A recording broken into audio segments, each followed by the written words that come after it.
Jake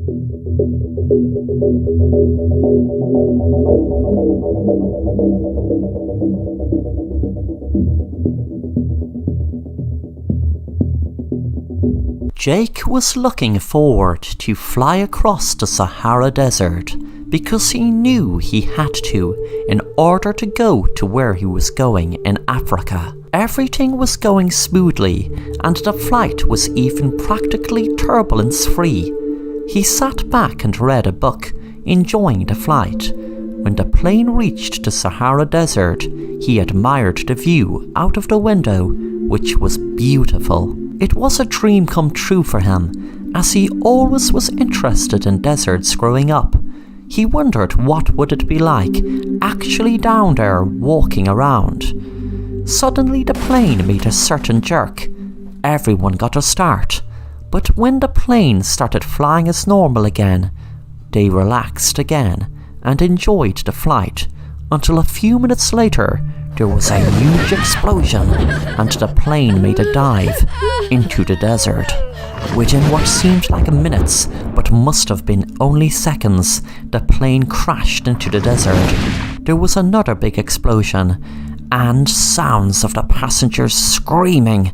The heat of the desert was exhausting and terrifying, and within a few days the water and food in the plane was gone. Jake and the rest of the passengers were losing hope of any help coming. People were dying from heat exhaustion and hunger now. He knew that you could go longer without food than water.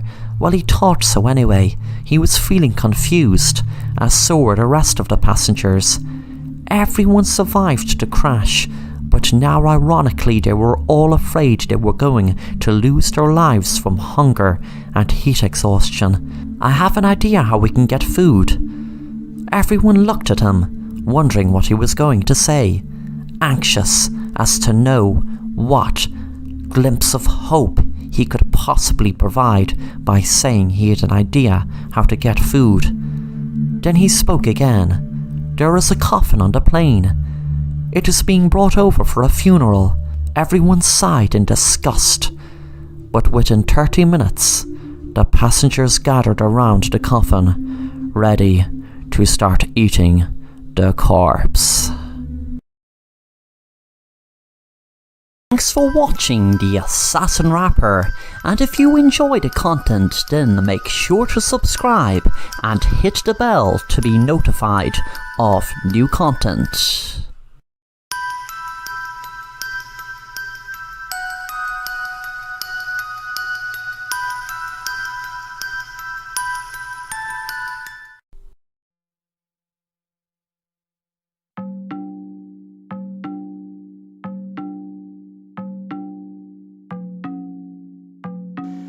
Hi, this is a story I have from when I was a boy about 10. I remember my mom used to tell me all cool stories about a ballroom called the Shiny Ballroom. It sounded like a really cool place. She told me back then all the girls were at one side and all the boys were at the other side. And when the slow dances came on, the boys would walk or sometimes slide across the floor to ask the girl who they would like to dance with out to dance. The ballroom used to also have all the biggest show bands and singers of the time. This would have been around the 60s and 70s, in the height of the rock and roll and show band era. There was a crystal ball in the middle of the room. I'd love to have known what would it have been like to grow up in the rock and roll era. When I was 10, the ballroom was shut down for years and it was abandoned as long back as I can remember. It actually was not even open when I was born, I'd say. I remember seeing teenagers go around the back of the hall, so I realized that there must have been an entrance into the building. One day, me and my mom were passing it, coming back from shopping, and we decided to take a look at the back of the building. We saw a window smashed, and it was an entrance into the building. Me and Mom decided to climb up in through the opening to see what the building was like now. We climbed through the space and noticed an eerie, lonesome atmosphere. I remember thinking of all the dances and people who met each other and happy times, and now it's just this dark and creepy abandoned building. We walked through an entrance where the steps were down to the dance floor. My mom was telling me where the people used to dance, and she showed me where the crystal ball used to hang from the ceiling. It was now just an old piece of cable hanging from the ceiling. I tried to imagine how this place once looked. It must have been such an incredible, lively dance hall back in its day. We walked through the dance floor, and there was a drawing of a couple dancing on the wall. My mom showed me where the boys used to sit and the girls. I realized how different things are today. We walked through the hall, and at the back of it there was a side room. I noticed something very creepy on the wall. Even though I was 10, I was a fan of heavy metal, so I knew what a pentagram was, or some people might call it the Devil's Star. I told Mom to look, and I shone the light on the wall. There was a pentagram written in red with 666 below it, and a satanic verse saying, "Death will rest here" at the end of it. Me and Mom found it very creepy, and I felt uneasy being in the room. I had a fear of anything to do with Satanism or the devil, and back then it was the satanic pandemic.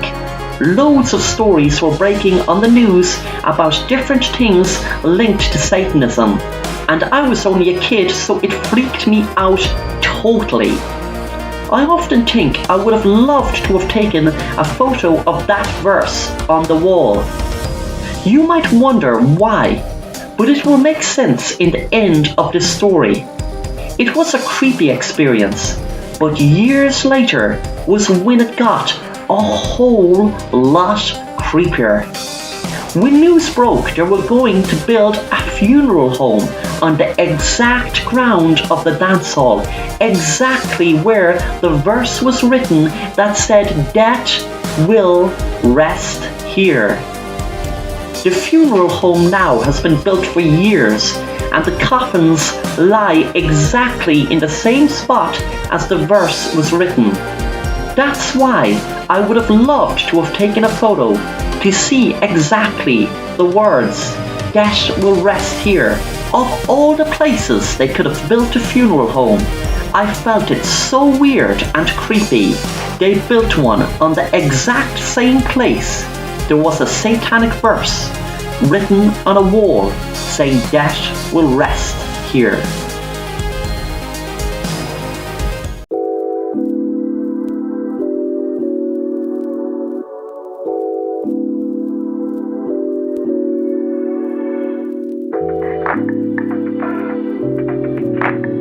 Lee was looking forward to go to a new club tonight.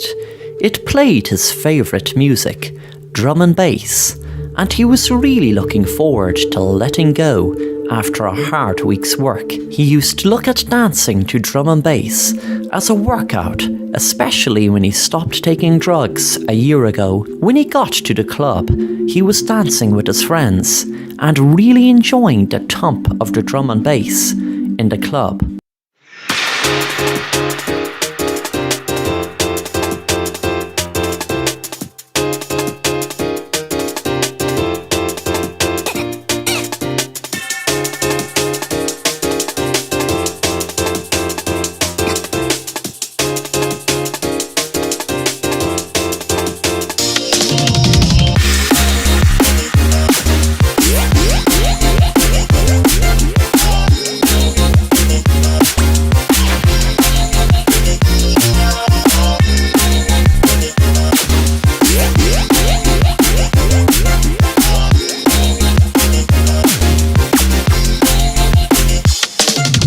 There was a guy outside their group who was dared by his friends to spike Lee's drink. He dropped a tablet with 2022 written on it. His friends told him that it wasn't ecstasy, but a new type of hallucinogenic drug. He had a choice of magic mushrooms, or a tablet with a star on it, or 2022. But since it was the 1st of January 2022, he decided to spike his drink with that pill.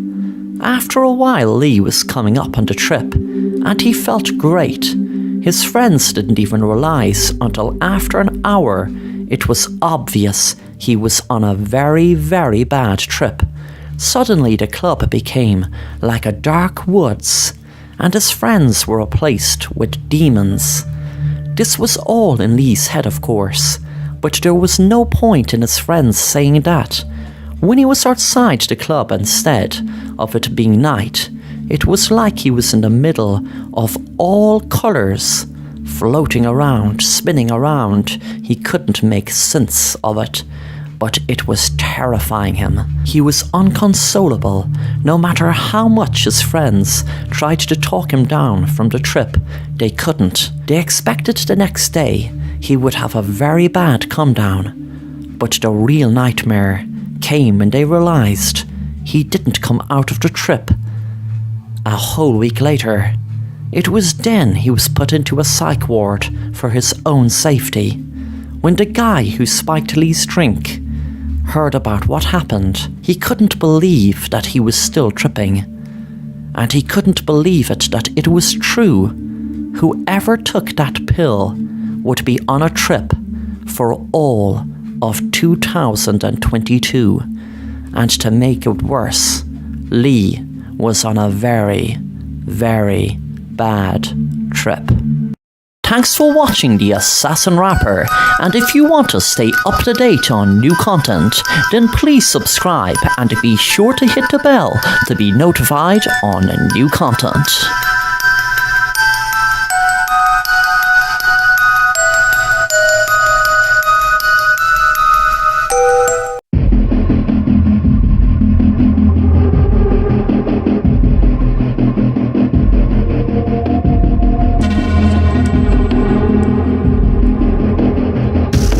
Sarah was just after sneaking into a kitchen of a stranger's house while a man was sitting down drinking his coffee. She had it all planned for a few days. What time he would be at home, was there any nosy neighbours on the lookout for something strange, etc. She went up behind him with a knife and slit his neck. Instantly he fell to the floor. She was looking forward to later, as she was going to see a play. A few hours later, she was admiring her dress she had chosen to wear to the play. On her way to the theatre, she was smiling, looking forward to her next victim. She didn't need a reason to kill. It could be a person she knew all her life, or a complete stranger. Either way, it wouldn't play on her conscience. She would just enjoy the kill and the feeling it gave her. It was like it made her whole again. When she got to the theatre, she took her seat and was looking forward to the play. She heard about it from a friend who saw it a few years ago in a different state. It was a play about a man and a woman running away to get married. Very light and very romantic. Just what she needed. When the curtain opened, she saw a table and a man sitting at it. She got comfortable in her seat, looking forward to it. Then a woman came onto the stage, sneaking behind the man. First, Sarah didn't take any notice of what was happening, but when the girl took out a knife, she was shocked at what she was seeing. It was like a play of exactly what she did a few hours before. Suddenly the man next to her put handcuffs around her hand and said to her, "Looks familiar.